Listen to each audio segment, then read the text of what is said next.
I've actually been drinking ketones for a little over 7 years, believe it or not, which is crazy. I've been doing a ketogenic diet for a little over 10, and that's where kind of my journey started. So we published studies on anything you can imagine, from nutrition, supplement, exercise. Tons of studies were published and really got interested in the ketogenic diet. Not so for myself, but I had a lot of family members, and I'm sure this story is very similar to many of you. Obesity runs prevalent in my family. And I was like, you know what? Like, what if there was a chance that like, we just weren't eating right? We weren't eating well. And so I was like, you know what? We kind of stumbled across a higher fat, lower carb approach. And that kind of led us down a path of doing research on the ketogenic diet, and eventually started isolating out and saying, you know what? Maybe the benefits are driven by ketosis. Like, what if you could drink something? What if you could literally take ketones, put it inside of a powdered form and drink it?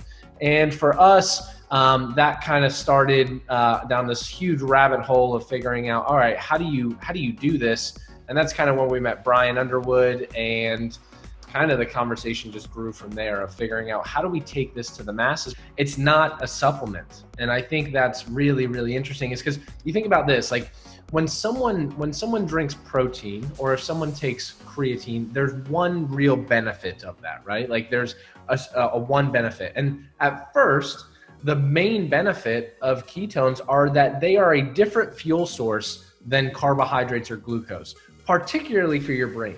And now, why does that matter? Well, first off, after the age of 30, and this is in every single individual, after the age of 30, our brain's ability to utilize carbohydrates and glucose goes down significantly. Well, it's starting to happen to our brain. Our brain can't utilize glucose and carbohydrates as well.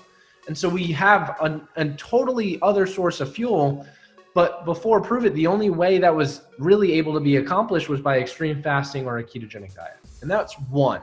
And so if ketones were a supplement, they would solely be acting that way, but they're not. The other benefit that a lot of people experience, which is like me, I'm sure many of you are like this as well. If you're quarantined, I have a snack cabinet over there that if I wasn't in ketosis, I would eat all of my quarantine snacks probably within the next 3 hours. Like I would eat all of them, right? Like you get these snacks and you're like, oh, this will last me 2 months, and you end up lasting you 2 hours.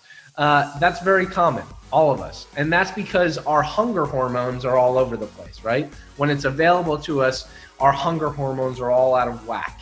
Ketones act on certain neurotransmitters in the brain that actually blunt hunger. Ketones help keep us really full, which is great, right? It allows us to go longer periods without hitting the snack cabinet. And then on top of that, so that's number two. And then another benefit that really can apply to anyone and everyone is that ketones have anti-aging properties. But the main three that can literally apply to you and every single person in your life that you know are a different, better source of fuel for the brain. It helps with appetite and hunger regulation, which those two alone apply to every single human being. And three is everyone's looking for anti-aging. Studies show that there are certain signals, I like to refer to them as light switches, like that turn off as we get older, right? And they're called histones. And they start to get turned off as we get older. It's one of the main mechanisms that we think drives aging.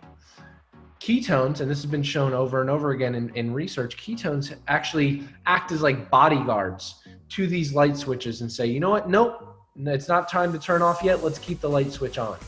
And so we've actually published studies in animal models where we've literally fed animals ketones their entire lives, did nothing to their diet, and compared to their counterparts who did not have ketones, they had a placebo.